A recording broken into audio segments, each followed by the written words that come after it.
Vamos começar, né? Está gravando. A aula passada explorou aqui essa relação entre a circulação, que eu defini como o limite dessa soma sobre esse caminho, né? Uma soma infinitesimal.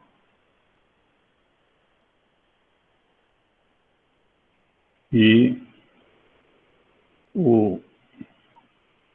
a relação, né? A razão entre essa soma infinitesimal e o elemento infinitesimal de área, o módulo dele, deu o que a gente chamou de circulação, tá?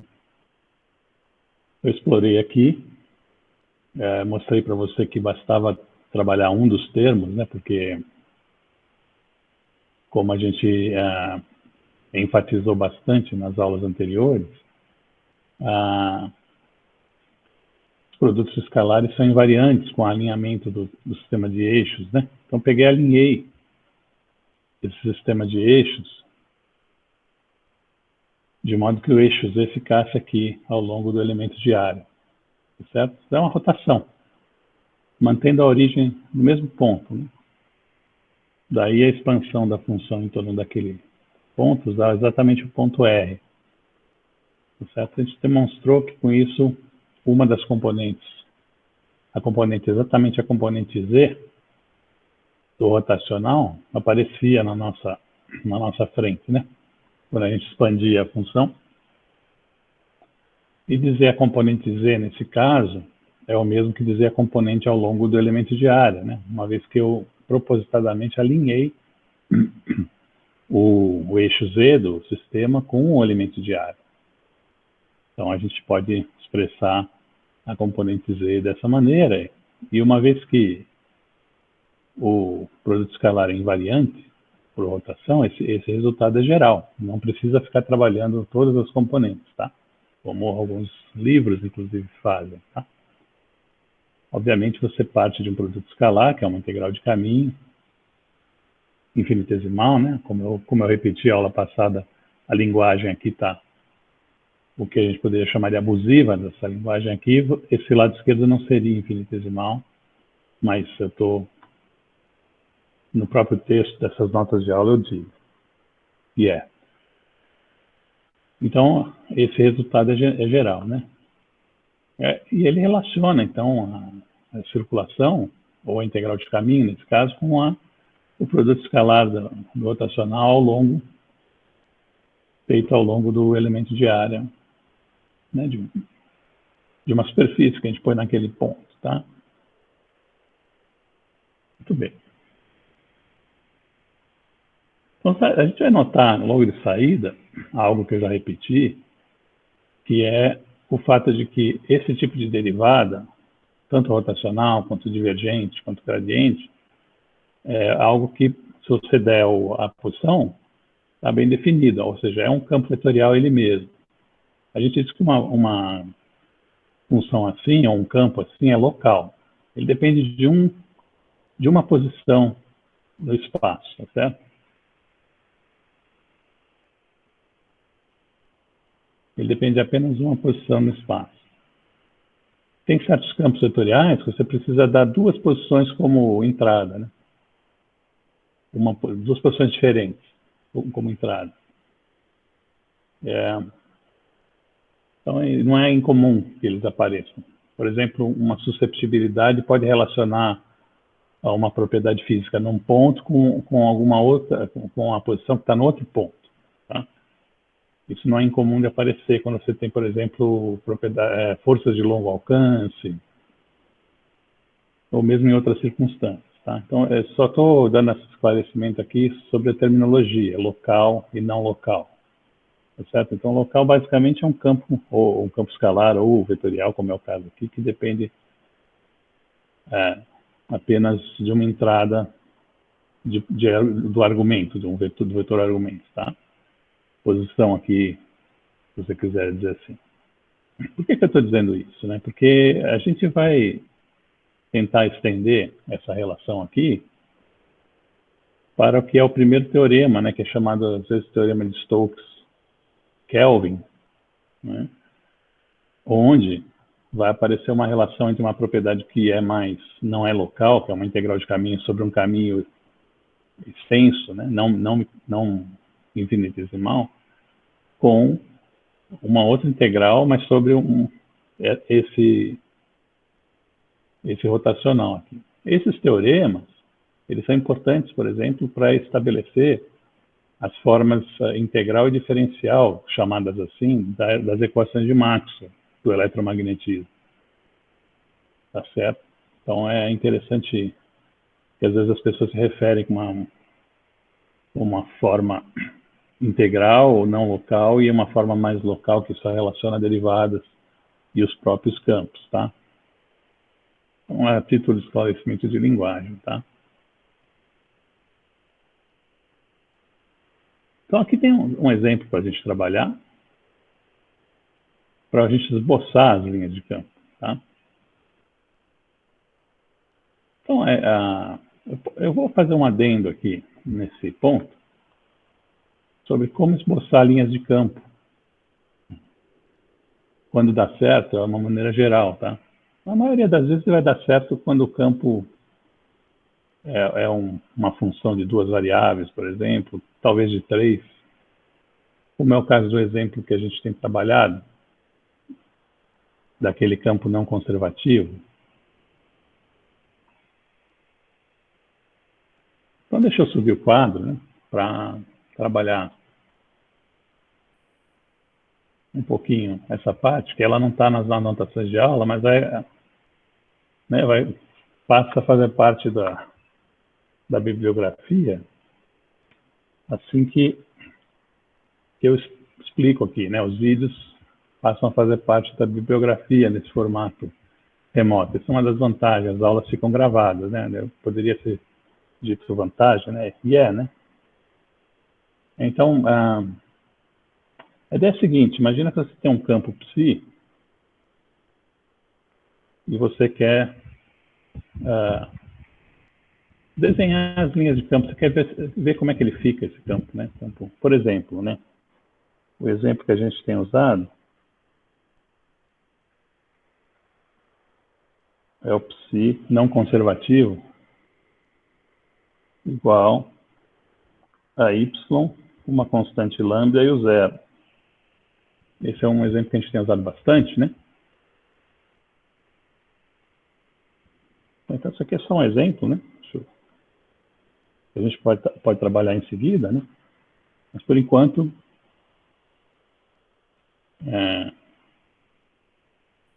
a gente está apenas deixando ele aí de lado, né? Na lateral. Então, para um psi qualquer,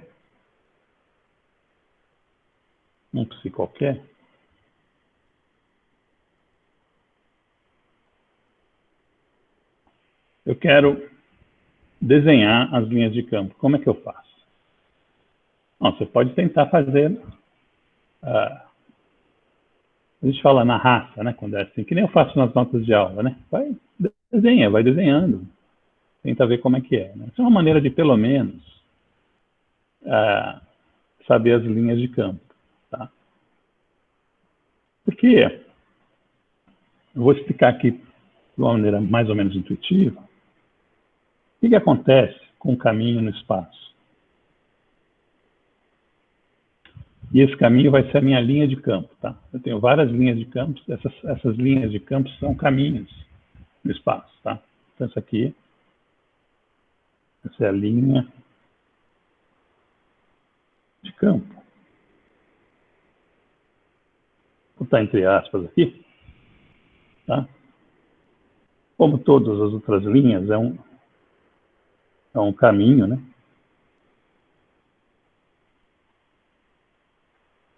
No R3, por exemplo. Ou no R2. Tanto faz. Eu quero saber que tipos de linhas esse campo aqui, por exemplo, esse, mas na verdade um qualquer, gera, né? Quais as linhas que esse campo gera. A gente vai ver aqui o seguinte, que quando eu ponho os vetores que definem essa linha.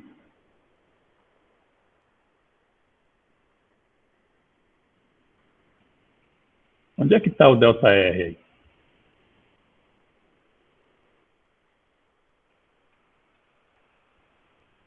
Quando eu saio de um ponto sobre o caminho, faço um avanço de ΔR, como está expresso aí. Deixa eu colocar isso aqui dentro de um balãozinho, para não deixar muito...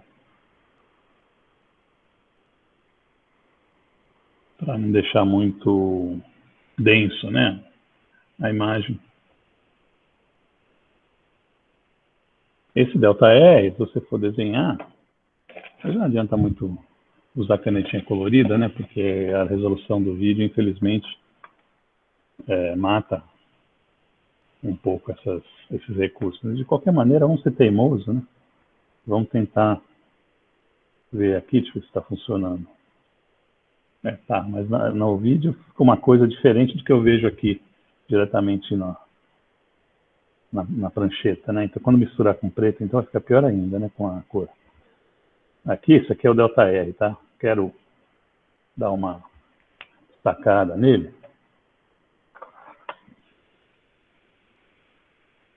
Então, é o vetor que você soma ao R para avançar sobre o caminho ou para andar sobre o caminho. Você pode ter um vetor que é negativo, pode andar para a esquerda ou para a direita em relação à posição que está desenhada aí, né? O que acontece quando esse ΔR vai para zero?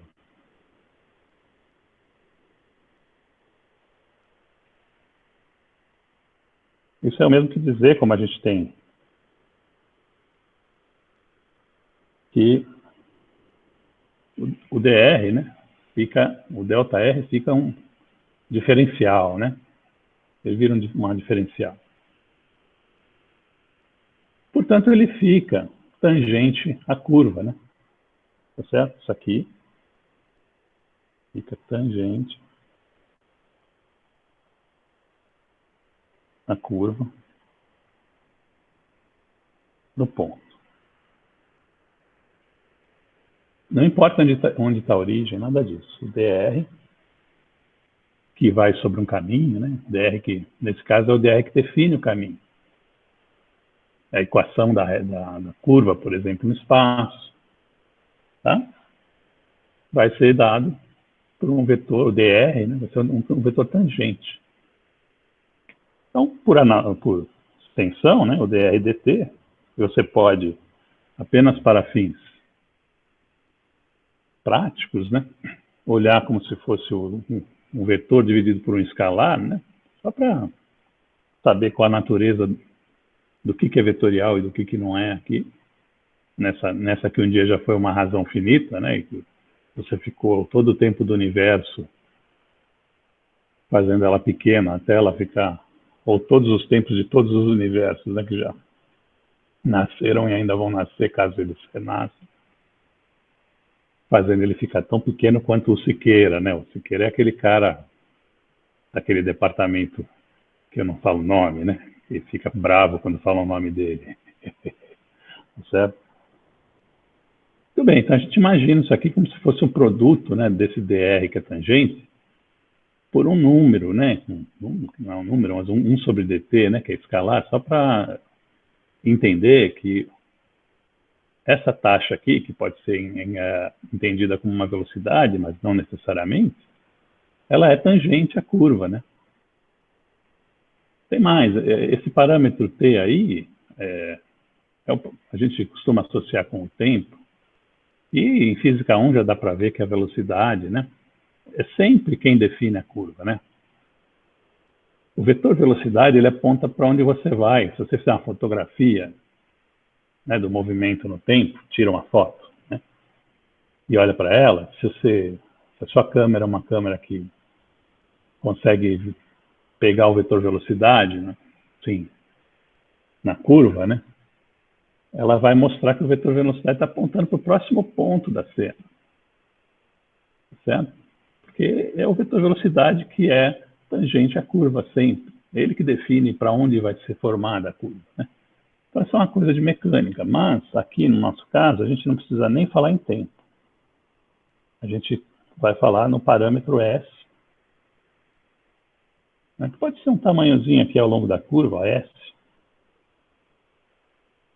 Pode ser isso, mas não precisa. Pode ser aquele ângulo θ da hélice, que eu trabalhei numa das aulas anteriores, um pouquinho mais recentes, tá? Então, isso aqui é tangente às linhas de campo. Tá certo? Como é que a gente pode expressar isso? É o que eu acabei de dizer, que essa taxa aqui é tangente às linhas de campo. Olha, eu vou dizer que ela é proporcional por uma constante que pode depender desse S. Em cada S você tem uma constante diferente, não precisa ser a mesma, constante de proporcionalidade, ao próprio campo psi naquela posição R. Tá? Então, isso aqui é uma maneira de definir as linhas de campo. Tá certo? Isso aqui é uma equação diferencial, porque aqui vai aparecer o R também, né? O psi é um psi de R, que dá origem a esse R de S, cuja taxa, né, é tangente ao próprio R. Tá bom? Aí, em geral, você não sabe quem é esse F de S aqui. Quando eu te dou o campo na forma de suas componentes, cartesianas ou em outro sistema de coordenada qualquer, você precisaria trabalhar, porque isso aqui aparentemente depende do caminho que eu escolho, né? Então parece um problema complicado. Mas veja,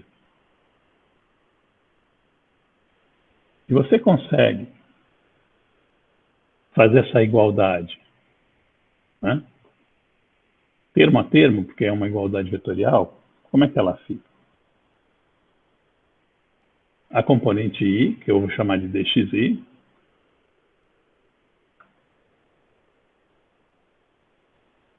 eu vou colocar elemento diferencial aqui, é só um rearranjo,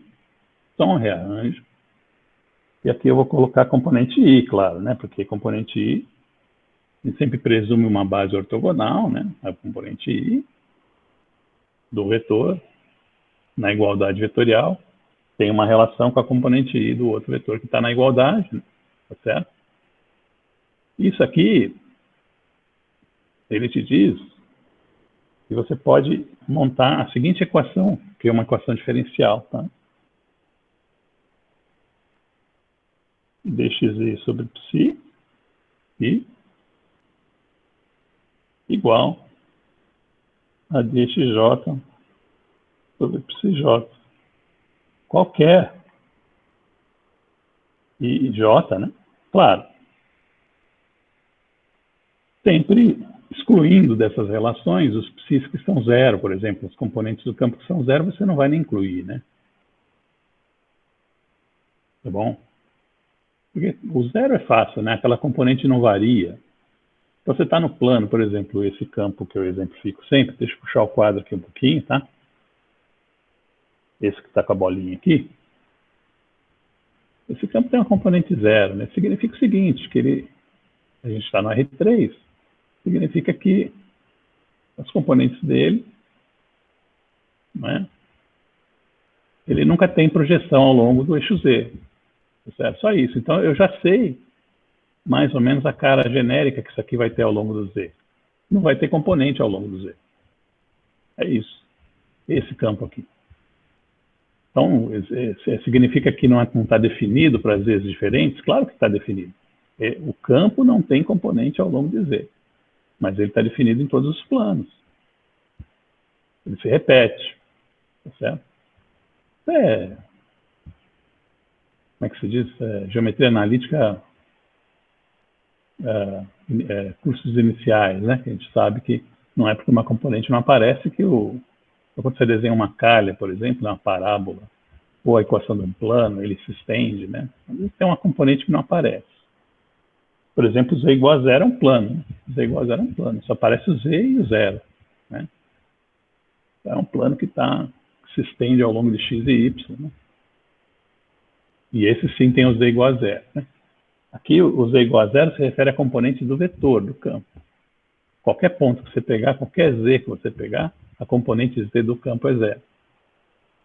tem muita variável, né? Quando você começa a tratar campos, vetores. Então, veja, voltando aqui ao nosso resultado, esse tipo de relação pode ser importante para a gente conseguir determinar as linhas de campo. Como é que a gente pode se convencer disso? Vamos fazer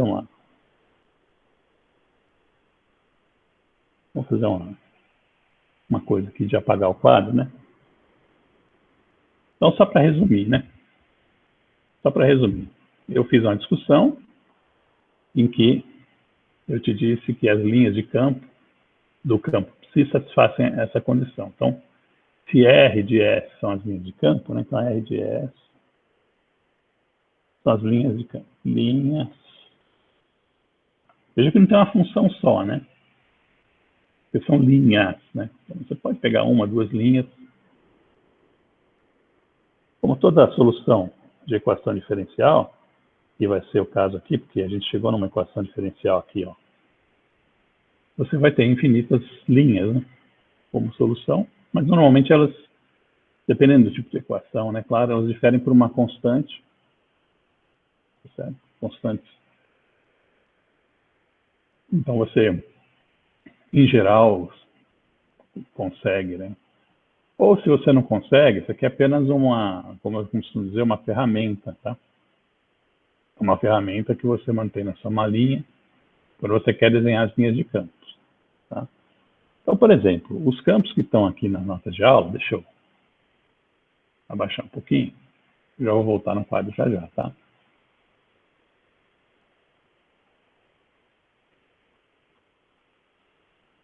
Então, esses dois, primeiro exemplo, né? Tem um psi, que ele depende de 1 sobre o R, que é esse, tem que estar aqui em algum lugar, né? Sempre a gente tem que dizer, né? Olha aqui, ó. Não está aqui em cima, então está aqui embaixo, ó, dados em coordenadas cilíndricas. Tá? Então já sei quem é esse R. Esse R aqui é a distância que vai do ponto especificado, um ponto qualquer, até o eixo Z. Não é a distância até a origem, é a distância até o eixo Z. Isso é coordenada cilíndrica, né? Eu uso esse mesmo símbolo aqui, tanto para esférica como cilíndrica. A não ser quando os dois estão misturados, obviamente, né? E por alguma razão. Então, os dois estão em coordenadas cilíndricas, tá? E o A e B são constantes reais, claro. Aqui eu exigi que o B fosse maior que zero e o A fosse maior que zero, só para definir melhor essas constantes, tá? Só para definir melhor essas constantes.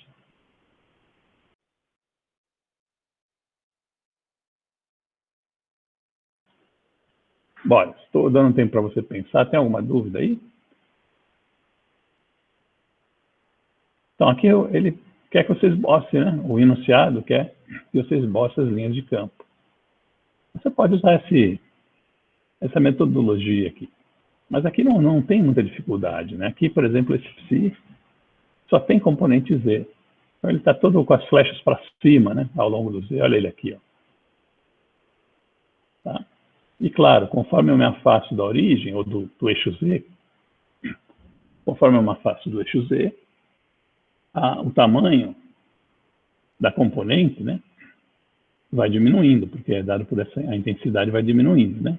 Cada circunferência que eu tenho, cada cilindro que eu tenho ao longo do Z, associa linhas de campos que são uniformes ao longo dessa casca cilíndrica, né? Que têm o mesmo tamanho. Mas conforme eu vou aumentando o raio desse cilindro, o tamanho vai diminuindo por causa dessa relação aqui, né? Essa aqui não é difícil de desenhar, você não precisa montar a equação diferencial para fazer isso.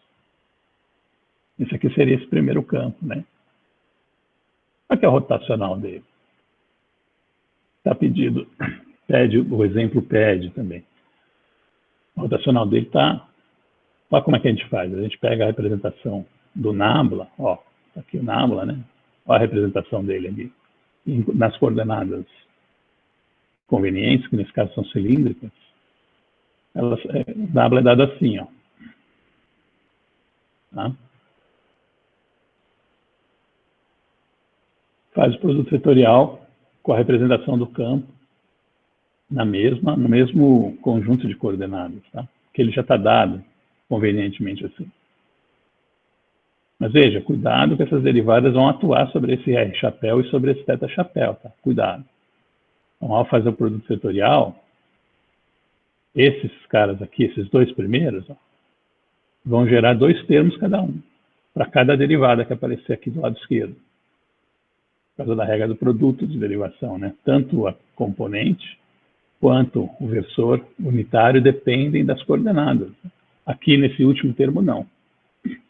Aqui nesse último termo, Z não depende das coordenadas, porque ele vem das coordenadas cartesianas que tem essa peculiaridade, né? O único sistema de coordenadas em que a gente tem uma base que não depende do ponto onde a gente está,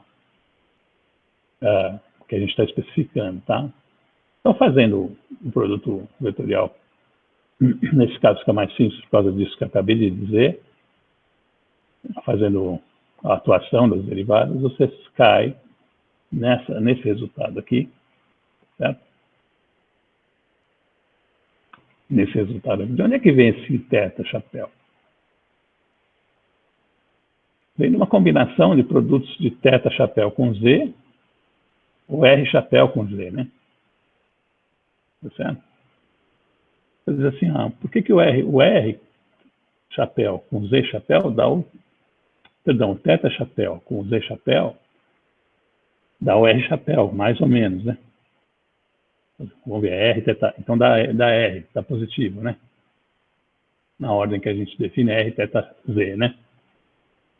Então, θ chapéu, vetor, Z chapéu dá R chapéu. Por que o R chapéu não aparece? Porque a derivada vai atuar sobre gentes aqui que não tem θ. Tem só a coordenada R aqui. Não tem nada aqui dentro.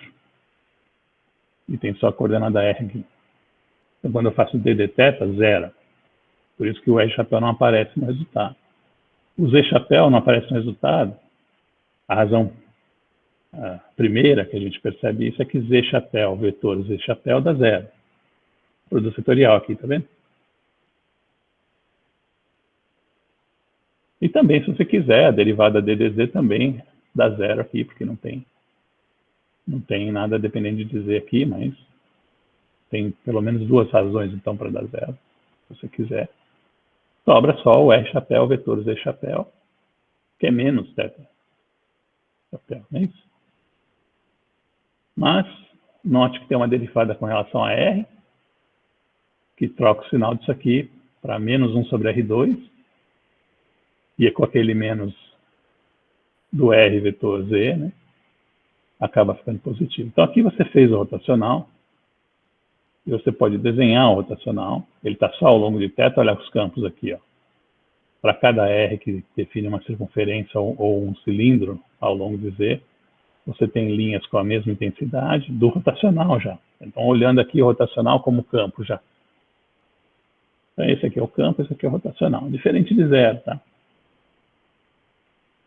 O que acontece quando o R chega perto do eixo Z?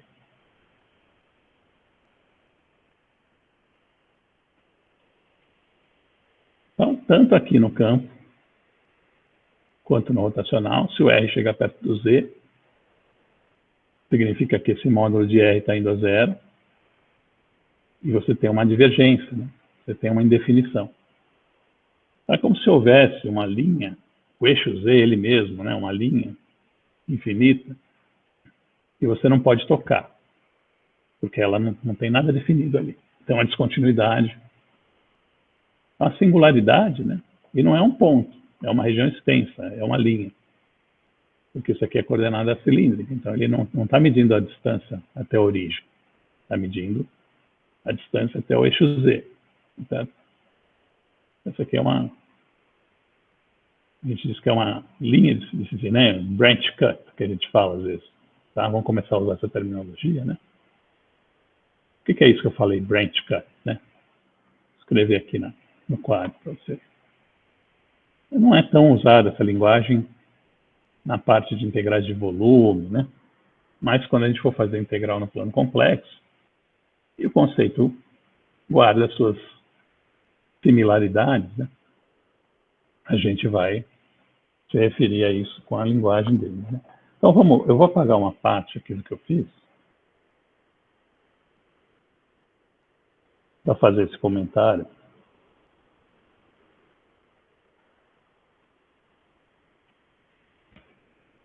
Então, eu disse um negócio aí, né, de branch. Eu não sei como é que os caras traduzem isso aí, nem quero saber. Hoje eu estou no modo mais pragmático, né? Não quero. Você vai ver, na maioria da sua vida, se você for ser mesmo físico, você vai ter branch cut. Alguém vai te dizer, algum português vai te dizer que é uma linha de corte. Branch cut, pronto. Tá? Isso aí é quando você tem uma linha de singularidade. Ela pode ser finita, como às vezes acontece, para certas funções. Nesse caso que a gente exemplificou, ela é infinita. Tá? Normalmente são singularidades que não são tão fáceis de lidar quanto as singularidades pontuais. Mas isso que eu acabei de dizer é muito genérico. Tem singularidade pontual horrível e linha de corte que é logaritma, né? Então eu tenho usado linha de corte, porque veio lá do fundo do meu cérebro agora, sem naturalmente linha de corte, né? Tem linha de corte que é tranquila de lidar e tem singularidade que é bastante difícil de lidar, tá certo? Então, então nesse exemplo aqui, eu consegui,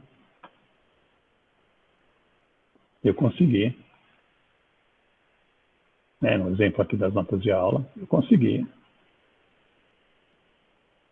traçar as linhas de campo,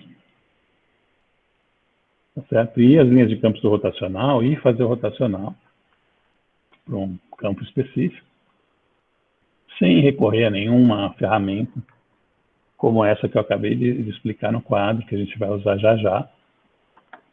É que tem um outro campo. Vamos fazer para esse outro campo também, que é muito parecido. A única diferença é que esse aqui ele tem o jeitão do rotacional, mas não é R2, é R, tá vendo?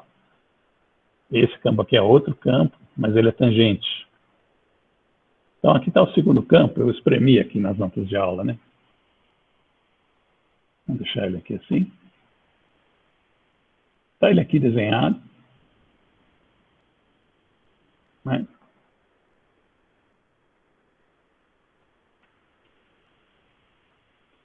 Está ele aqui desenhado. Esse segundo campo, olha lá, psi. Olha aqui, ó.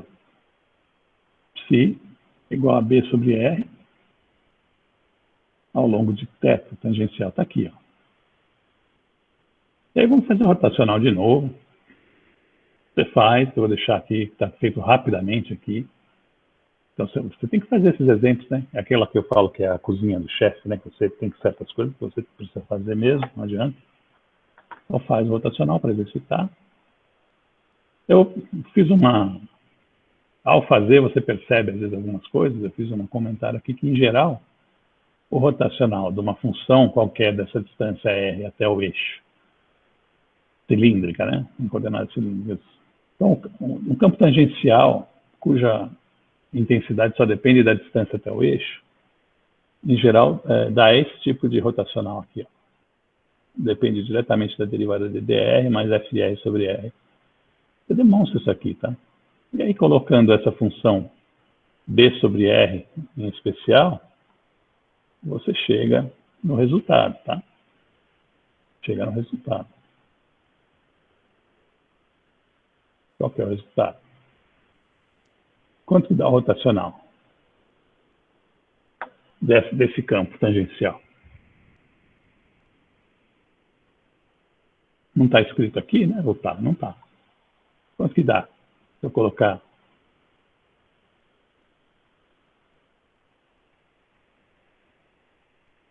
alguém já pode me responder? Vamos lá. Quem é o F? O F é B sobre R. Olha aqui, ó. B sobre R, né? Então, quem é o F sobre R que está aqui, ó, bem escondidinho, né? Dá para ver aí? Deixa eu ver se o estúdio está pegando. Professor, o senhor pode puxar o quadro só um pouquinho para o lado, porque está cortando a resposta ali, a gente não vê. Tá legal, obrigado. Vamos fazer isso. Melhorou? É que está no final da página, eu não consigo botar ele para cima. Tem um modo aqui do PDF, né, que você consegue fazer ele rolar. Deixa eu ver aqui se eu consigo fazer isso. Uma maneira de... Não vou fazer, não vou tentar fazer, porque eu sei que eu vou fazer uma confusão aqui, capaz de derrubar o sistema. Deixa assim mesmo. Dá para ver a mãozinha aqui? Dá para ver. Então tá. Então, tá aqui, ó, essa é a relação geral quando o campo é tangencial. Eu demonstro isso aqui rapidamente, tá? Nem precisa fazer assim em geral, pode fazer direto para esse mesmo. Mas eu resolvi, quando estava fazendo essas notas de aula, apontar, né, que em geral um campo tangente, cuja intensidade só depende do módulo, né, do R que vai até o eixo, a distância até o eixo, coordenadas cilíndricas aqui, você faz usando essa maneira mais geral aqui, e chega nessa função, né, que o rotacional vai estar ao longo do Z, e depende dessa forma aqui, em termos da função f, tá? Você viu isso que eu falei, né? Sim, sim. Tá ótimo. Então, a proposta agora é aplicar isso aqui, né, para o B sobre R, né, que é o problema aqui.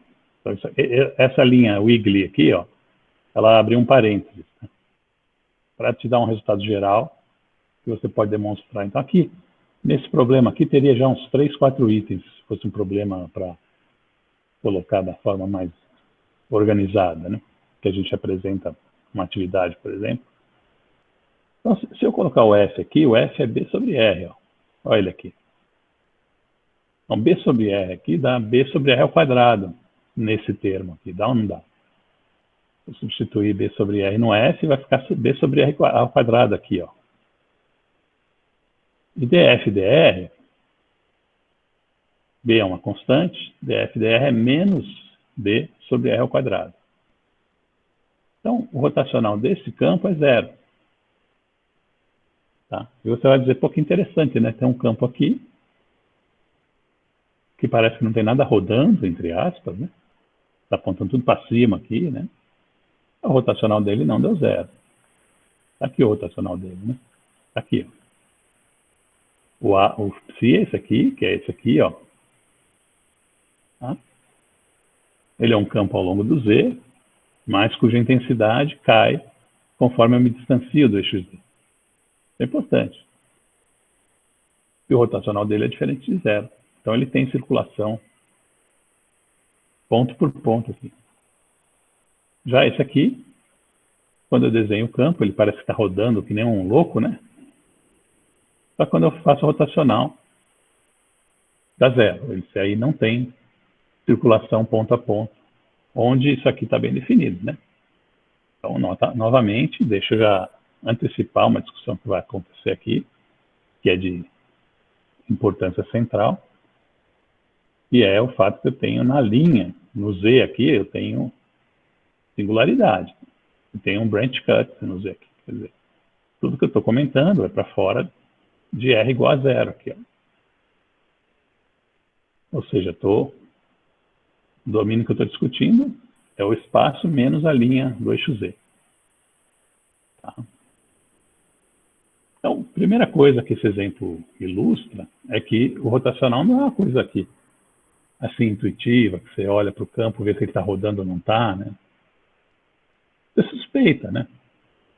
Você suspeita que um cara que circula assim, veja, para esse exemplo particular, deu zero rotacional. Mas se eu mudar a função do R, por exemplo, disser que isso aqui é um cara que circula assim e é constante, põe um F constante aqui. O F constante é um caso particular, né?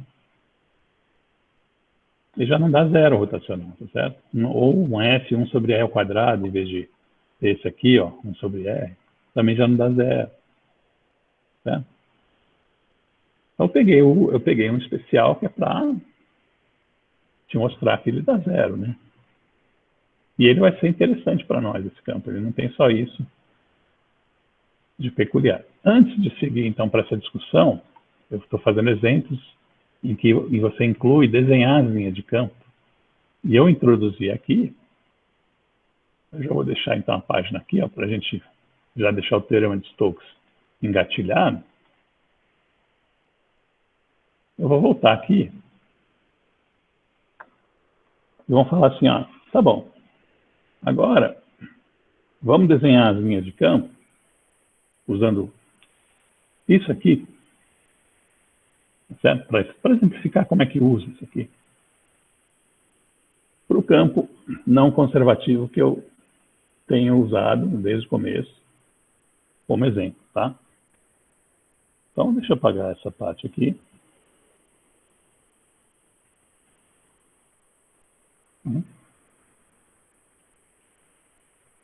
Então, o que eu tenho que fazer? Então, um pouquinho abaixo, eu vou ficar subindo o quadro. Eu tenho que montar essa equação para as componentes que são diferentes de zero, claro, né? Então, eu já não vou usar a z. Para mim, que não z, eu sei que ele se repete. Esse campo não tem componente z. Então, uma característica para desenhar as linhas de campo, eu já sei. Tá? Então, eu vou tentar desenhar ele aqui, ó.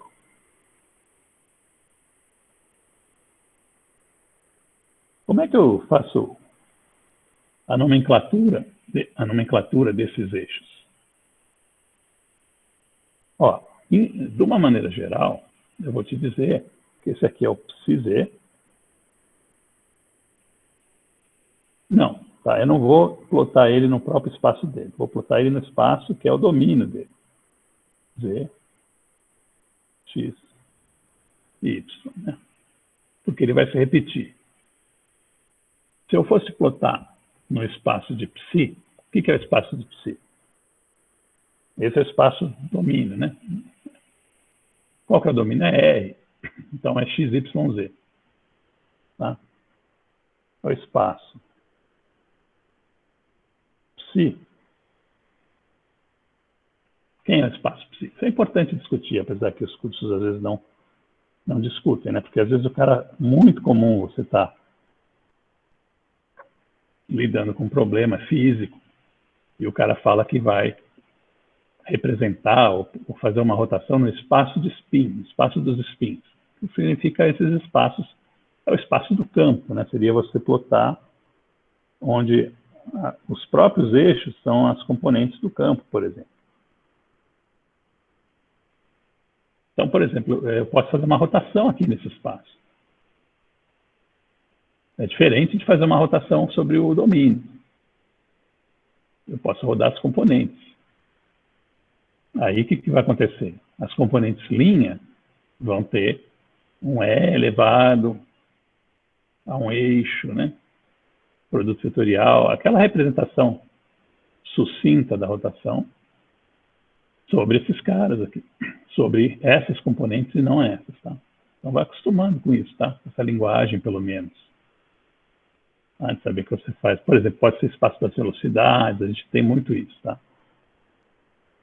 Mas eu vou plotar as componentes aqui por conveniência. Eu posso desenhar as componentes aqui no próprio domínio, tá? Só que primeiro eu tenho que saber as linhas de campo, né? Como é que eu faço, então? Eu vou usar essa relação. Como não tem dz, eu só preciso escrever isso aqui para a componente x de um lado e para a componente y do outro. Tá bom? Como é que é essa relação? Vamos escrever, então. Vou fazer isso aqui embaixo dela para você ver. Vou ter que escrever isso com esse campo, ó, dx sobre px é igual a dy. Subir mais um pouquinho. Sobre psi. Tá, uma dessas relações só vai precisar, porque o campo não tem componente z. Então isso aqui esgota as combinações que você pode ter, né? As outras duas seriam entre dx e o dz e entre dy e o dz. Como o dz está fora, porque a componente dele é zero, então eu já sei que vai ser tudo igual com todos os planos com z constante naquele domínio que eu ilustrei ali em cima, né? Naquele desenho ali em cima, vão ter o mesmo desenho que eu vou fazer no plano xy com z igual a zero ali, tá? Então esse aqui é meu ponto de partida. Ó. Esse aqui é o meu ponto de partida, tá? Eu vou escrever de novo isso aqui em cima.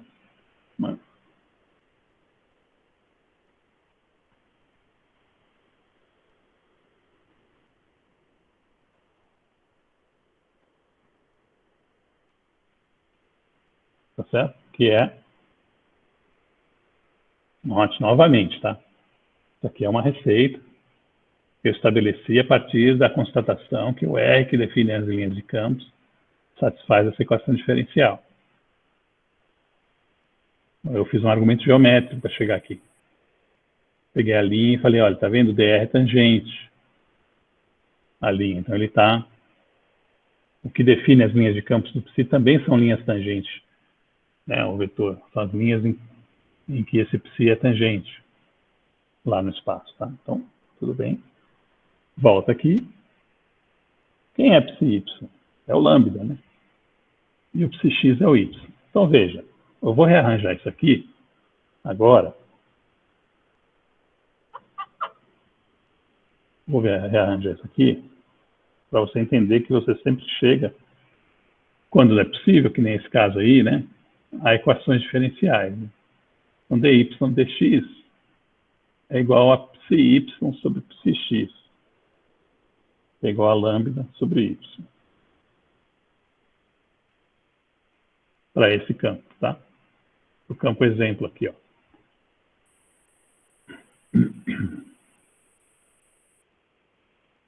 Então, eu tenho que resolver essa equação diferencial de primeira ordem para poder traçar as linhas de campo. Tá? Agora, esses comentários que eu fiz aqui já não tem muita proposta para os próximos passos, então eu vou apagar tudo aqui. E eu faço a ressalva novamente que essa exposição, ainda bem que vai estar gravada, né? E disponível. Deixa eu até conferir isso, né? Está gravando. E você vai poder consultar como se fosse bibliografia, né? Onde tem um passarinho me contou, né? Eu juro que eu não consultei, não. Alguém me contou mesmo, tá? E tem um livro de cálculo que tem acho, quase 1000 páginas, chamado Adams. Acho que é isso aqui, tá? Adams. Eu estou falando informalmente, tá? Porque não faz parte nem da bibliografia, mas estou dando a dica. Não sei se é no Adams ou no Guidorizi que essa pessoa viu. É um livro de cálculo aí. E você deve encontrar na Wikipedia, tá? É um negócio meio... Veja, isso nem sempre é possível. Imagina se você tem 3 componentes mesmo. Por isso que eu estou falando quando dá, né? Você tem 3 componentes mesmo, você pode vir a ter 3 equações diferenciais parciais. E aí o problema em si é mais complicado do que você pegar e desenhar as linhas de campo na marra. Tá certo? Então isso aqui você usa de vez em quando. Eu vi que aqui estava bom para usar. E para desenhar esse campo aqui é chato se você fizer na marra. Chato, mas assim que sai rápido. Tá? Essa equação diferencial, eu vou fazer o jeito dos físicos de resolver isso, tá? Eu estou cansado aqui, mas você tem que estudar aquilo, que eu vou fazer uma lista, tá? Você multiplicar pelo fator integrante, sabe? Vou fazer, como é que a gente faz? Como é que a gente resolve isso aqui partindo para a ignorância mesmo, né? Passo o y para lá. Passo o dx para cá, que eu já podia ter feito isso desde o começo aqui, ó. Podia ter, em vez de escrito isso para te mostrar que é uma equação diferencial, né? Eu só fiz isso para, né? Eu já podia trabalhar direto da forma diferencial e chegar aqui, né? É integra, né? Passa um integral, né? Que a gente fala, né? Integra dos dois lados, tá certo? Esse é o jeito mais prático mesmo, né? Quando dá para fazer, essa aqui, quando a gente tem uma imediata, a gente nota imediatamente que ela é integrável, né? Porque ela separa, a gente pode chamar ela de separável também, certo? Se alguém tem dúvida aí? Não, eu ia perguntar exatamente isso, se ela é exata ou se ela é separável. Não, ela é separável. Não necessariamente a diferencial associada com ela é exata. Inclusive aqui acho que não é, né? Não é. Por que não é? Quem perguntou foi Ian? Fui eu. Eu quem? Eu não vejo aqui, que eu estou olhando na outra janela. Desculpa, no Isso vídeo aí, dá para Ian. ver. O Ian. Ian, é o seguinte. Por que eu sei que a diferencial associada é não exata? Porque eu venho do campo aqui, ó. Campo não conservativo, né, que a gente está estudando. Desde lá do começo, já tem umas 3, 4 aulas, né, que eu estou falando desse campo, e já mostrei que ele é não conservativo. Então, claro que uma diferencial associada, qualquer diferencial associada com ele é não exata, tá? Ah, tá. Não exata. Então, eu já sei que ela não é exata por causa disso, assim, mas a título de informação, só para ver que uma coisa não tem uma relação direta com a outra. Quando a gente usa essa outra metodologia, que é mais prática, né? Você olhar e ver que ela é separável, né? Não necessariamente ela é exata quando é separável, né? Não sei se dá para estabelecer condições em que uma coisa implica na outra. Teria que olhar. Possivelmente dá para perguntar, pelo menos, e tentar responder, né? Podia fazer como exercício. Tá? Mostra em que condições que ela sendo exata, ela também é separável. Acho que não tem condições gerais não, mas está aqui. Nesse caso, a gente é separável por quê? Porque eu consigo escrever, né? Uma coisa que tem uma cara, né? Isso aqui parece estar errado, viu? Ou está certo?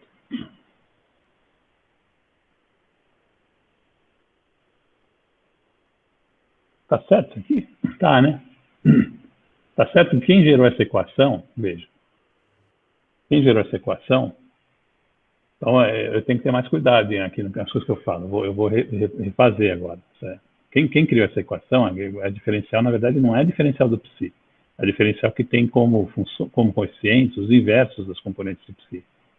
Olha o detalhe, né? Como a gente se arrebenta nos detalhes. Eu acabei de falar uma bobagem aí anteriormente, né?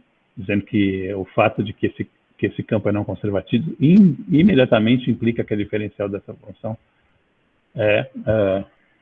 talvez até implique, mas não é assim direto, tá? Não é assim direto, porque aqui essa equação veio da equação que define a linha de campo. Ela é construída com as componentes do psi, mas não é a diferencial do psi que está aqui. É uma diferencial que tem como componentes os inversos das componentes, né? Então aqui, né? Eu notei que estava errado, porque quando eu faço a diferencial do psi, aparece o lambda desse lado e o y desse. Obviamente, né? Olha aqui.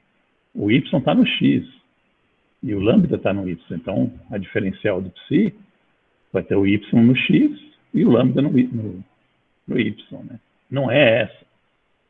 Tá? Então, essa poderia ser exata, inclusive, né? Mas não é. Também não é, porque se você fizer del y, del x, não, essa aqui é. Essa aqui é exata, né, cara? Porque essa que você tem que fazer esse aqui com relação ao x e esse aqui com relação ao y, não é assim? Então, essa aqui é exata e é separável. Pronto. Então, vamos apagar tudo que estava anteriormente dito aí nesse vídeo. E é bom, né? Porque é bom que você vê que a gente se arrebenta quando vai muito rápido, né? Tá certo? Então, essa aqui é exata e é separável. Talvez exista uma relação mesmo. Então, vou deixar como exercício para você olhar. Tá? Então, foi bom você ter feito essa pergunta, Ian, porque ela acabou, inclusive, endireitando parte da discussão que estava saindo errada. Muito bem. O próximo passo é integrar isso aqui, certo? Nesse caso, ela é separável. Eu passo uma integral aqui, eu tenho y ao quadrado sobre 2. Você pode pôr a constante do lado que você quiser. Eu vou colocar do lado direito. Uma constante de integração. Essas são as linhas de campo. Tá? Então, as linhas de campo definem parábolas, né, quando eu expresso x como função de y. X é igual a 1 sobre lambda y ao quadrado sobre 2, né, mais uma constante. Tá certo? Você fala, professor, está errado, né? Você tem que ir negativo, tem que dividir por lambda, né? Mas como ele é uma constante, eu posso dar um nome diferente para ele. Eu faço C0 aqui, C aqui. É uma constante. Quando eu troco o sinal, continua sendo uma constante. Quando eu divido por lambda, continua sendo uma constante, né? Então, pode expressar assim, ó, x como função de y. Veja que isso aqui facilita muito desenhar as linhas de campo. Eu vou trazer esse desenho que está aqui, ó, escondidinho, eu vou trazer ele aqui para baixo, para a gente desenhar aqui, tá? Do lado.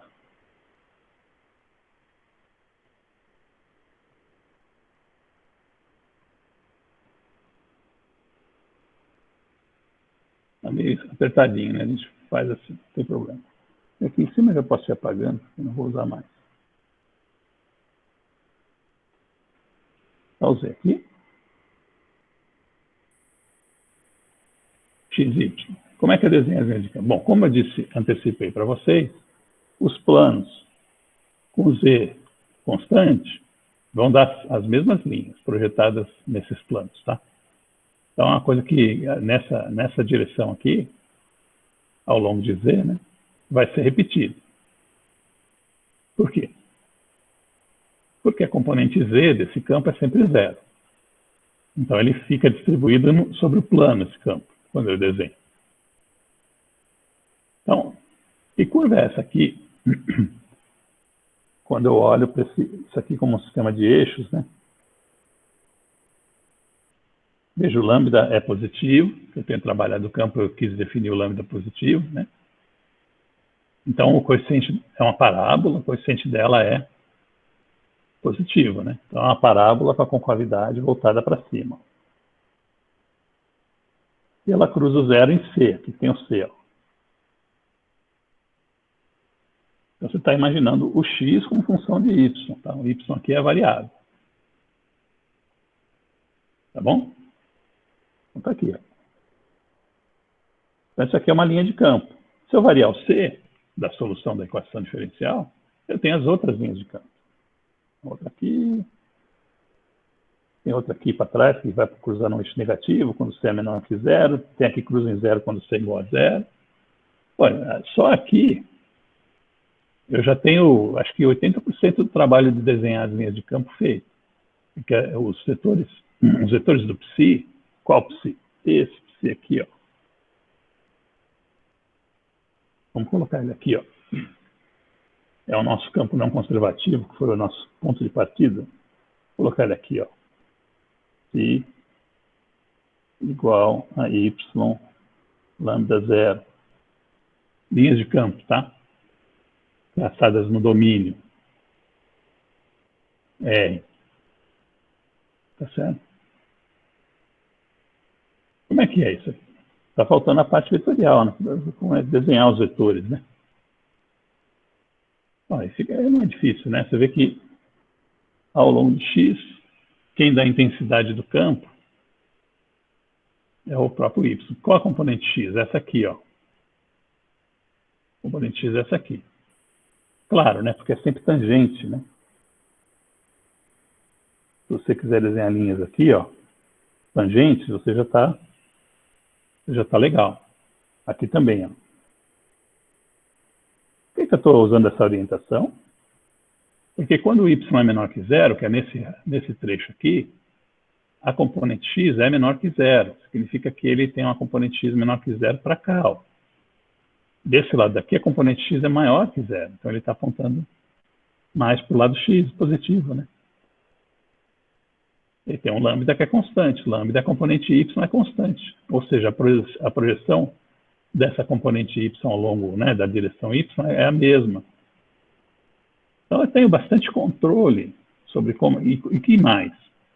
Num plano mais acima, eu tenho as mesmas linhas de campo. Então, isso aqui é como se fosse uma calha, né? Eu tenho linhas de campo iguaizinhas aqui para cima, ou aqui para cima.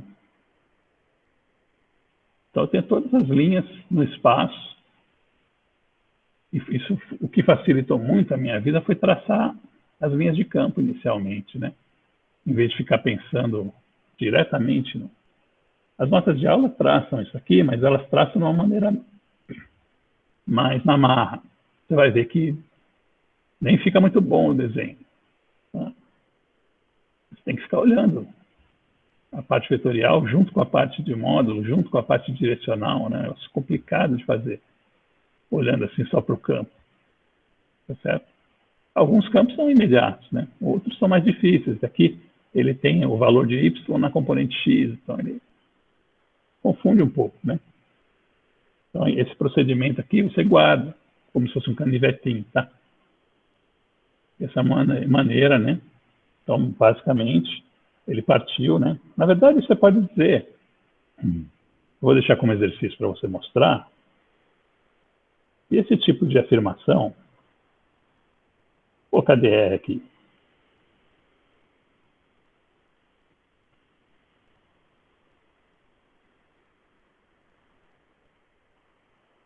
Pode ser reescrito já numa forma diferencial, em vez de ficar dividindo componente por componente para eliminar essa parte que eu não conheço, né? FSDS foi o que eu fiz antes. Eu posso tomar o produto escalar por dr, o produto vetorial, perdão. Toma o produto vetorial por dr dos dois lados. Do lado esquerdo vai dar 0, né? Do lado direito vai ficar... Tanto faz o sentido, porque os sinais...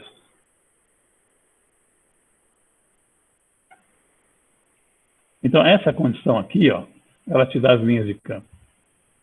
Você admite que o dr é o dr do próprio psi, né? Das próprias linhas de campo, que o R aparece aqui de novo dentro do psi. Isso aqui é uma equação diferencial, expressa numa forma diferencial mesmo, né? Certo? E você pode resolver, tá? Fazendo isso aqui, ó, de cara, já te dá essas relações aqui, já na forma diferencial, para você resolver quando é possível. Quando essas relações não redundam em equações mais complicadas de resolver do que fazer o desenho das linhas de campo na marra. Certo? Então, isso aqui pode ser, na verdade, definem as linhas de campo, né? Tá certo? Lembra disso aqui, quando você estiver fazendo eletromagnetismo, tá? E for calcular linhas de campo de polo magnético, vão aparecer expressões assim que podem, se você tivesse esse entendimento prévio, ele pode avançar muito o seu trabalho naquele contexto. Tá certo? Isso aqui, em geral, é a expressão das linhas de campo, a condição para as linhas de campo, isso aqui, né? Essa igualdade a 0 aqui, tá certo? Então, vamos voltar aqui, tendo feito essa atividade, discutido um pouquinho, né? Vamos primeiro ao teorema de Stokes. Já são 9 horas, né? Vamos fazer o teorema de Stokes. Stokes-Kelvin. Às vezes a gente vê essa nomenclatura por aí. A partir dessa relação, só para relembrar a relação número 1 da nota de aula, né? Que eu estabeleci definindo a circulação como esse limite aqui. Caminho infinitesimal, uma soma sobre esse caminho dividido pelo tamanho do elemento de área, é igual à projeção ao longo da normal, né? O ponto naquela superfície. Eu já estou definindo uma superfície de antemão pela seguinte razão. Eu vou agora fazer usar um artifício que é muito comum, que é tentar estender essa integral aqui, que por enquanto está num caminho infinitesimal, CI, por um caminho não infinitesimal. Então a ideia é você formar integrais adjacentes, certo? Em que toda vez que você passa num sentido, o outro caminho se encarrega de passar no sentido oposto, exatamente naquele ponto, ou daquela região, e anula a contribuição daquele caminho. Então, deixa eu desenhar isso aqui no quadro, para aqueles de vocês que ainda não viram esse argumento. Qual que é a ideia que eu tenho expressado aqui nessa figura, que está aqui, agora espremida? A ideia é que, se você olhar mais ou menos de cima, né, você tem uma integral infinitesimal que basicamente faz uma voltinha, né? Deixa eu subir o quadro aqui, tá? Então, esse é um dos... Tá? Então, eu junto vários caminhos. Veja, eu vou fazer todas as integrais no sentido anti-horário do meu ângulo de visada. Tá? O que importa é que estão todos no mesmo sentido. Tá? Aqui tem um outro caminho, também infinitesimal, e feito nesse sentido anti-horário, vai ter uma componente que anula essa aqui. Por que anula? Né? Porque uma integral de caminho, eu não comentei isso, mas é uma propriedade que é muito parecida com o que acontece com as integrais na linha, tá? Com as integrais de uma variável. Se você vai num sentido e volta sobre o mesmo caminho, tem que dar zero, né? Porque só troca o sinal. Deve estar claro para vocês, né? Isso é uma coisa bastante essencial, não precisa... Você pode até fazer uma demonstração para isso, mas não precisa. É uma das coisas que é um pouco natural, né? Tá bom, se você for aquele cara da função descontínua, Weierstrass, né? Que é o nome do cara, né? Você até pode conseguir um contra-exemplo aqui, só para me provar errado, mas fica aí com o teu jogo da velha aí, que eu estou querendo fazer coisa mais... que é mais geral, né? Que, em geral, tá? Eu vou falar assim, para ficar na defensiva, né? Isso aqui não precisa de muita meditação, tá? Então, foi num sentido no caminho, voltou no mesmo sentido, dá zero. A função é a mesma. A integral aqui representa simplesmente uma ida e uma volta e tem que dar zero. No mesmo caminho, tá? Não estou indo e voltando por caminhos diferentes, porque daí se a diferencial não for exata, pode dar diferente, tá? No mesmo caminho. Então, tudo que eu somo indo, eu subtraio voltando, tá bom? Então, nesse caminho aqui, só sobrou o contorno externo, exterior aqui, ó.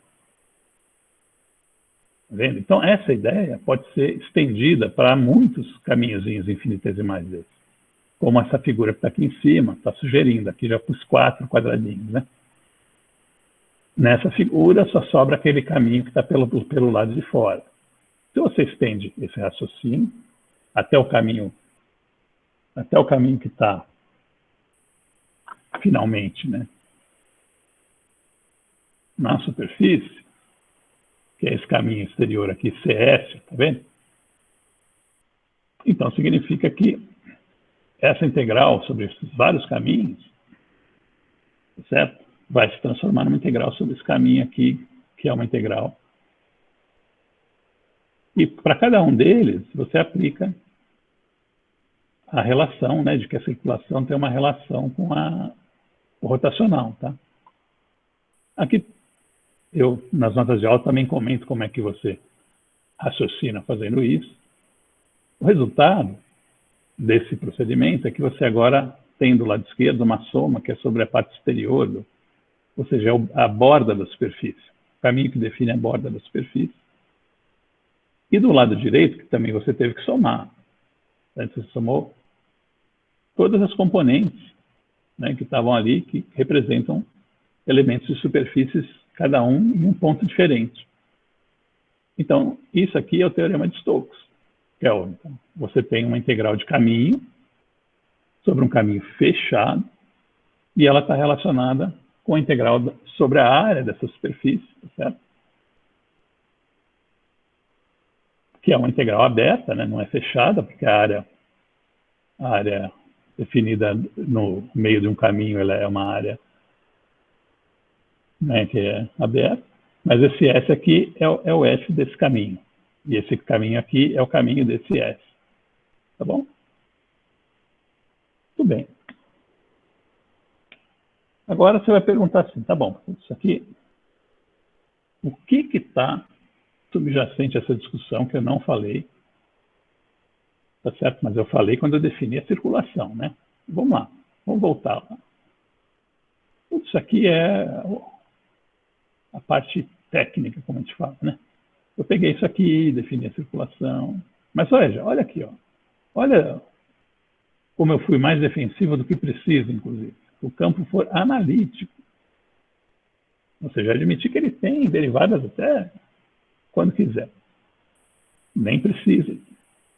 Na verdade, a classe C1 acho que já dá certo para esse teorema.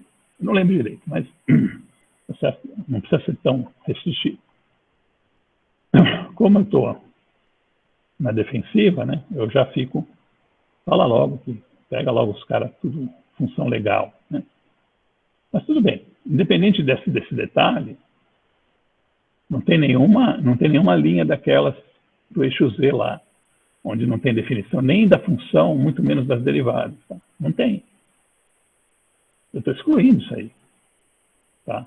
Olha só, o que eu fiz aqui? Eu expandi no entorno aqui. Certo?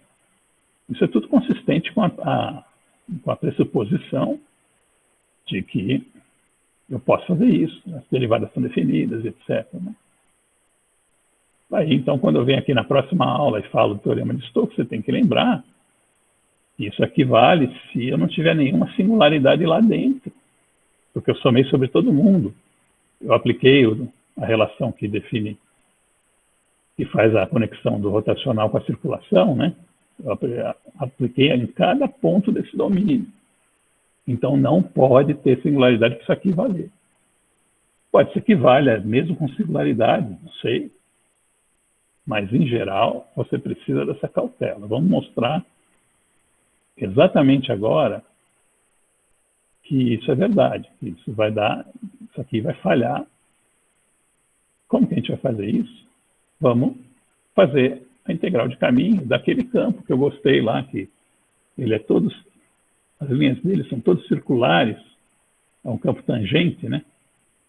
Mas ele tem rotacional nulo. Você lembra disso, né? Então volta o vídeo, caso você não lembre. Vamos lá. Eu vou, mesmo sem voltar o vídeo, eu tenho interesse que você já entenda agora. Não precisa ficar esperando o vídeo aparecer, mesmo porque se tiver algum erro, ele fica dependendo de edição e pode demorar a aparecer um pouquinho mais. Vamos lá no exemplo. Cadê? Está aqui. Esse cara aqui, ó, esse cara que eu estou usando, tá? Esse é o campo tangente. Aqui tem outro exemplo, tá? Esse aqui dá essas linhas. E ele tem uma singularidade bem no meio, bem aqui no eixo Z, tá bom? Veja que a gente fez o rotacional e deu zero dele. Eu fiz aqui de cabeça com você, certo? Aqui acho que talvez seja o caso de abaixar um pouquinho mais esse quadro, por causa de final de página, então a gente substituiu o F aqui. Beleza, então o rotacional desse cara é zero. E agora eu vou fazer a integral de caminho. Qual superfície que eu vou usar? Cadê? Aqui, ó. Vou pegar uma superfície qualquer que tenha origem no meio, só para dar errado mesmo. Tá? Ou seja, uma superfície que vai cortar aquela linha lá de singularidade, aquele branch cut, vai cortar como se fosse... Não vi. Desculpa aí, né? Atropela, né? Assim, né? Então, faz a integral de caminho, é um caminho exterior, que tem a origem dos eixos lá no meio para ter essa singularidade. Como é que é o integral de caminho desse cara? Bom, ele é um campo tangente, o dr dele, eu vou fazer uma circunferência, por exemplo. Faz uma circunferência. Certo? Vai dar isso aqui, ó. Qual é o elemento de caminho, né? Vamos lá.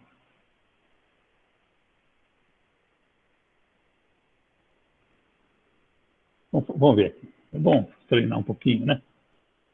dr cilíndrico é igual a drr, como você já deve estar careca de saber nessa altura do curso, né? Mais r de θ tangente mais dz z, tá? Sendo que esses dois aqui vêm de uma regra do produto, né? Certo? Quando você escreve, né? Aqui em cima. E o R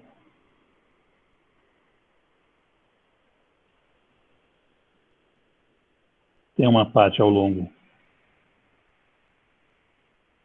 do R Japel, né?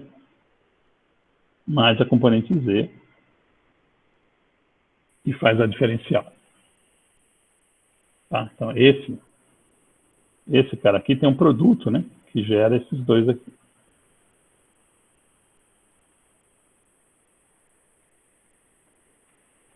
porque tanto a intensidade do vetor aqui, quanto a direção e o sentido dependem de r, θ e z.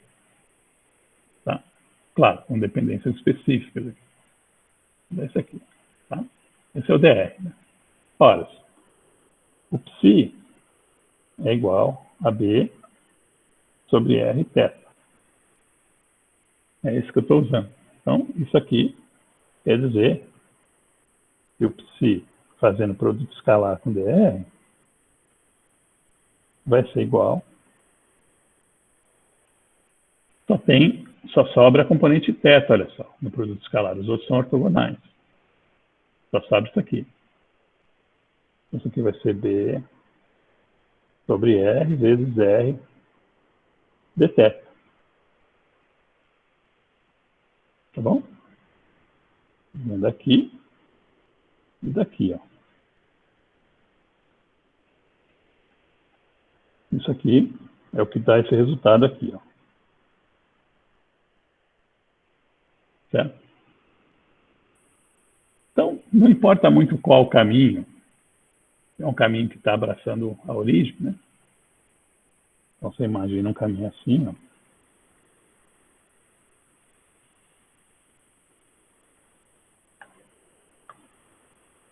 No plano, para simplificar, vou pegar um caminho no plano. Certo? Bom, qual que vai ser o resultado dessa integral de caminho?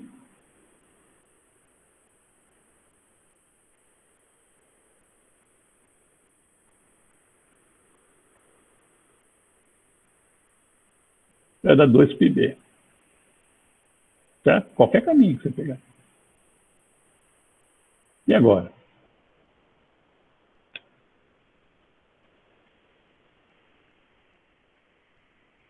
Está aqui o resultado. A integral da 2πb. Tá, viu? Joia. E o rotacional? Quanto que dá rotacional? Rotacional dá zero. Não dá. Então, se eu substituir um zero aqui nessa integral, o resultado é zero. E, portanto, a integral, que está lá no teorema de Stokes, que é essa aqui, é diferente da integral de caminho sobre o CF, de uma maneira geral. E falha o teorema. Por que é isso?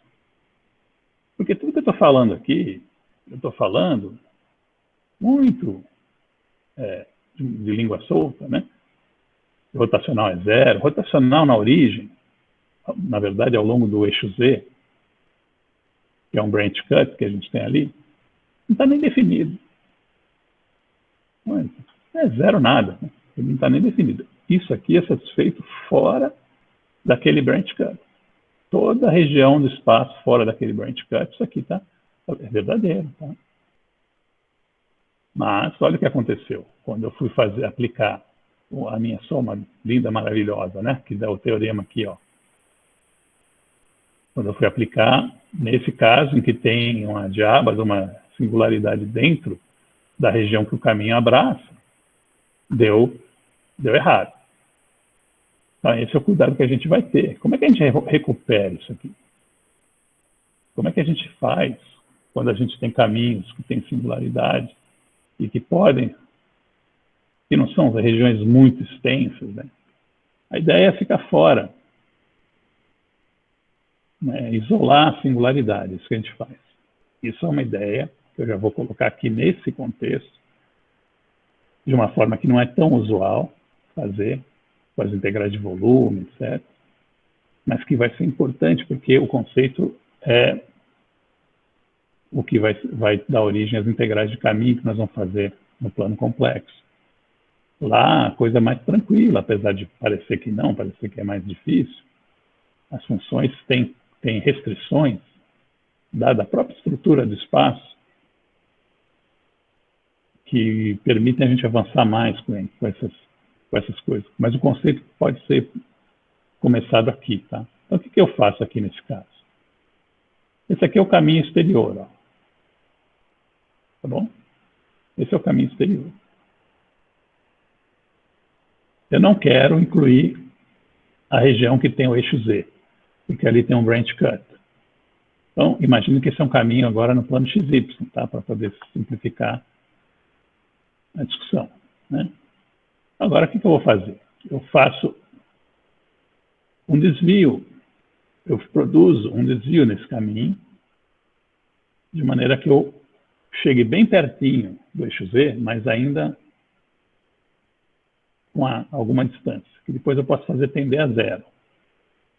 Principalmente se a integral que eu obtiver não depender do raio dessa circunferência aqui, ó. Então, o caminho ele tem que continuar na orientação original. Então, se ele veio até aqui, ele tem que voltar para cá. Aqui dentro desse caminho circular aqui, a orientação está oposta à orientação que eu adotei para o exterior, né, para o caminho original. Depois eu faço questão de voltar pelo mesmo ponto que eu fui, porque eu quero que essa parte aqui se anule, naquele mesmo sentido em que os elementos infinitesimais vão acabar anulando. Uma integral de ida anula uma integral de volta.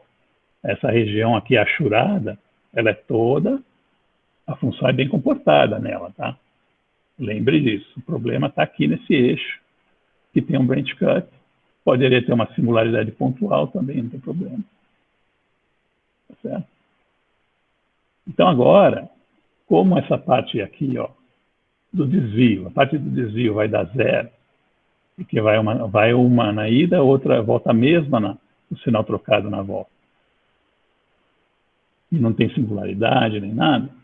Então eu posso dizer que a integral resultante vai ser a soma dessas integrais, uma feita lá perto do eixo, outra feita em qualquer caminho. Seja que eu desenhe um caminho circular aqui fora, mas pode ser qualquer caminho, qualquer forma, tá? Não precisa ser circular. Então, essa integral que eu estou fazendo aqui de caminho, ela vai se dividir em duas agora. Uma porque eu chamei de C1, que é o caminho externo, né? E outra o C2, que está interno aqui, tá? Está aqui, ó. Isso aqui é uma linguagem bastante resumida que a gente usa, às vezes, para se referir a isso. A integral naquele caminho vai se dividir em duas. Muito bem. Bom, aqui tem a terminologia, como é que você chama um caminho desse, que é multiplamente conexo. Você vê lá nos livros de cálculo, né? Então, regiões multiplamente conexas. Você pode fazer esse tipo de divisão com superfícies também, que a gente vai fazer para tirar a lei de Gauss do eletromagnetismo aqui já, nesse curso. Certo?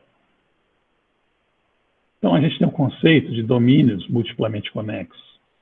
Você lê aqui depois direitinho e, se quiser uma definição mais tempo presente, consulta os livros, né, que são mais rigorosos em tudo que eu estou fazendo aqui, né, os livros de matemática em geral. Certo? Então, voltando ao exemplo, certo? Eu sei que a integral sobre um caminho C1 vai dar 2πb e no C2 dá menos 2πb. Certo? Porque o C2 também é circular, nesse caso do exemplo aqui. Certo? Então, a integral de caminho deu zero, porque eu não incluí a singularidade.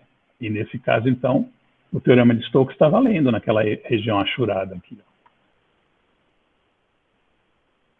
Não tem singularidade, a integral de caminho dá o mesmo resultado do rotacional. Zero. Tá certo? É isso que eu estou te falando. Então, recuperamos o teorema de Stokes, nesse caso do exemplo. Como? Fazendo uma integral sobre a região que eu posso estabelecer a conexão a que o seu teorema se refere. Tá certo? Então, tudo bem. Então tá, se eu evitar a singularidade, tá. Então, mas isso aqui, esse procedimento, ele vai isolar a singularidade, ele vai ter uma proposta ainda mais interessante. Veja, se você tem uma singularidade aqui, aqui vem o detalhe, tá? Esquece o exemplo agora. Tem uma singularidade aqui em algum ponto. Eu tenho uma integral de caminho genérica que não é essa do exemplo. Essa do exemplo você faz para qualquer caminho, ela dá 2πb. Mas, em geral, a integral de caminho depende do caminho, pode depender do caminho. Pode ser que você não saiba fazer num caminho torto assim. Mas se tiver uma singularidade lá dentro, olha que legal, acaba te favorecendo, porque você faz a deformação. Tá? Você faz a deformação usando a região onde tem analisticidade, onde tem bom comportamento, vamos falar assim, né? E aí você sabe que a integral aqui nessa região tem uma relação, a integral de caminho, com o rotacional. Então, se você souber fazer o rotacional, aqui dentro dessa região achurada, você pode dizer algo. Por exemplo, se ele for 0, você já sabe que vai dar 0 aqui nessa região. Mas veja, essa integral interior aqui, você pode escolher o caminho que você quiser. Então, você escolhe um caminho com uma simetria boa para você. Em geral, circular. Em geral, circular, que dá integrais de caminhos fáceis de fazer. Mas como a integral de caminho vai ser 0, porque o rotacional é 0, aqui dentro dessa região achurada, você tem imediatamente uma relação entre o resultado que você obtém no caminho circular com o resultado num caminho qualquer.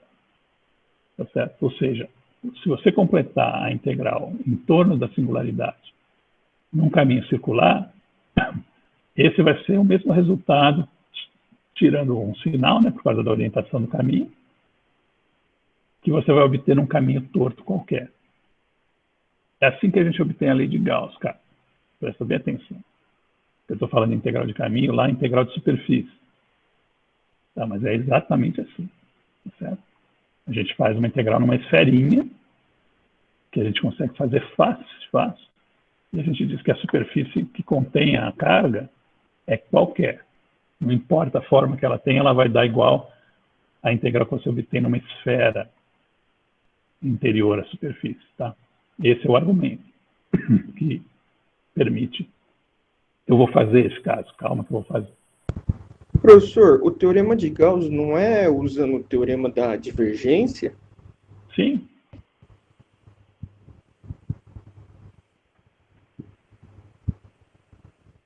O argumento é o mesmo. Só que eu falei, lá são integrais de superfície. E a derivada não é uma derivada, né, que é o rotacional, é uma derivada que é o divergente. Tá certo? Ah, tá.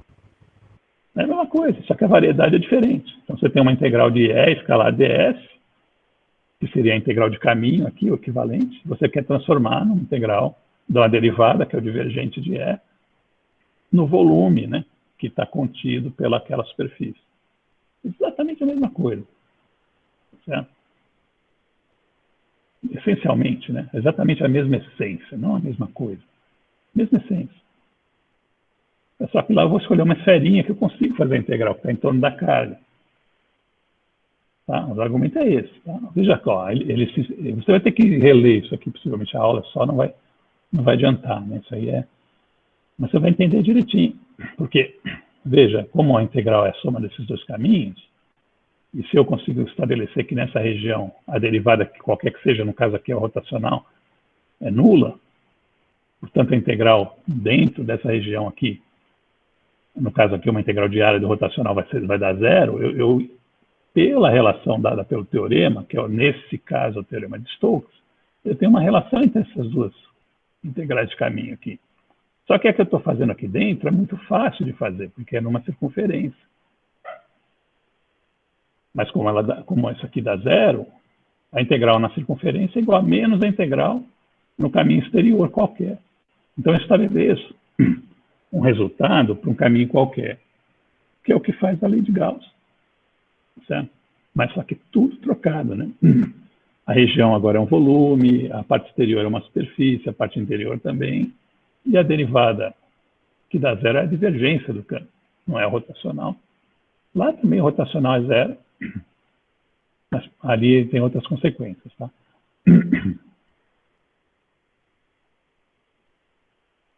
Bom, aqui eu aplico aqui para estabelecer que realmente a integral em qualquer caminho, né, dá 2πb.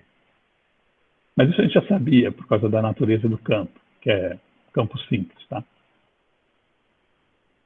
Bom, aqui eu estendi o conceito de branch cut, eu não vou, você depois vai ter que olhar isso aqui, obviamente, nós estamos estudando as notas de aula, né? Já estou começando a botar o trem de pouso para baixo aqui, deu 9h30, né? Ah, ótimo. É, algumas. Tá aqui, ó.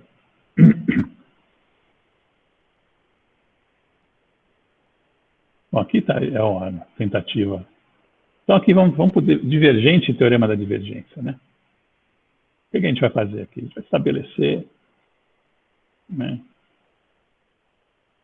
um teorema que envolve agora relações de integrais de área com integrais de volume, né? Ou seja, variedades que têm uma dimensão a mais do que a gente fez antes, usando, não é, agora a mesma coisa, né? Pegando o limite de uma integral de superfície agora, num ponto. Ou seja, quando essa superfície inteira aqui é um volume muito pequenininho. Tá certo? Vamos fazer a mesma coisa que a gente fez a integral de caminho, vamos fazer a integral num volume pequenininho. Cadê o produto escalar, em vez de ser com elemento de caminho, é com elemento de área. Vai tentar estender a ideia. Sob as mesmas condições de analiticidade ou de diferenciabilidade, né, que você precisa olhar, que acho que é C1, sob essas mesmas condições, você faz a expansão, que nem você fez antes, um elemento muito pequenininho de volume, certo? Que tem uma área exterior.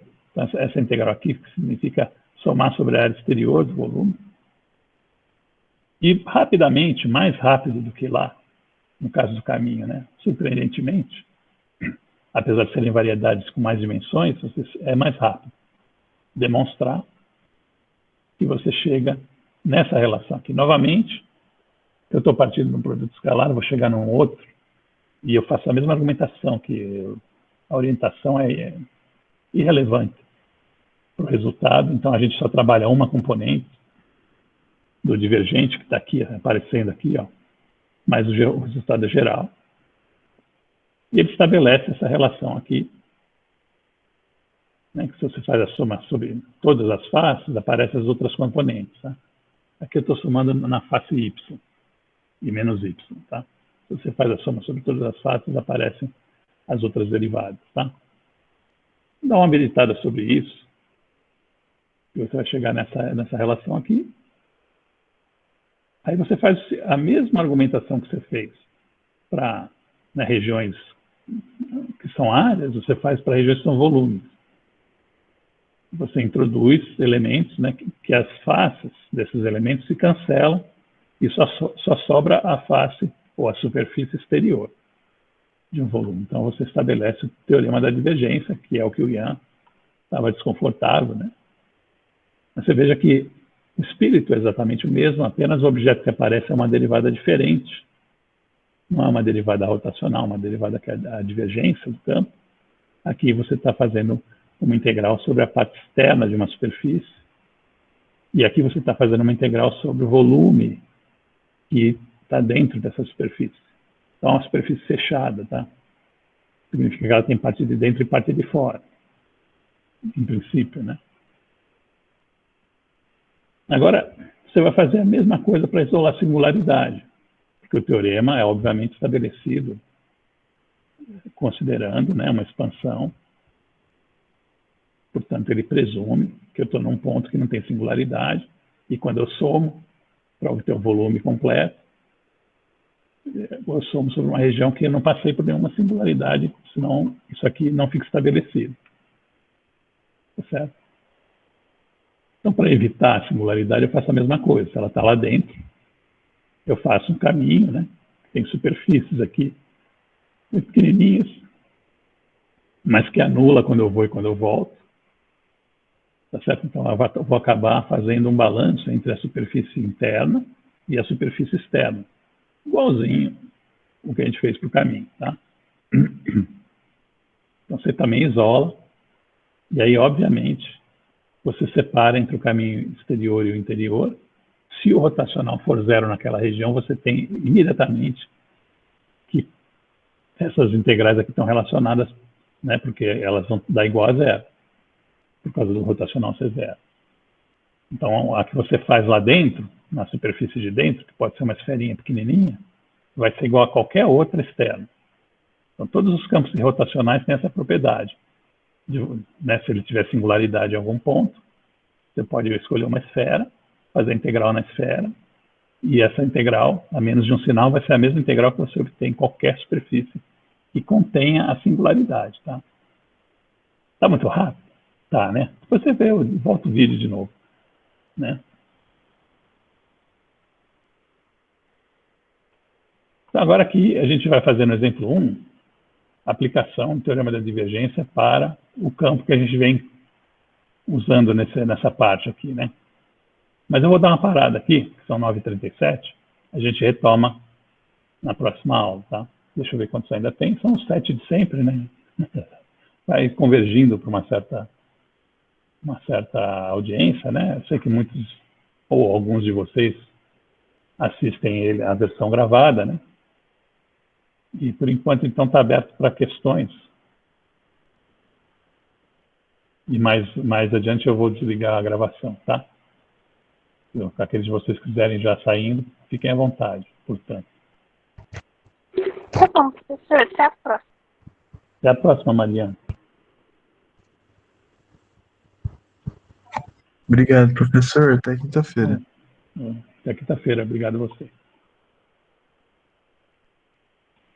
Então, eu vou parar a gravação, tá? Não teve pergunta. Vou parar a gravação. E aí, se você quiser fazer pergunta sem gravação, deixa eu achar primeiro o Chrome aqui. Tá, achei. Eu vou interromper a gravação em 3, 2, 1...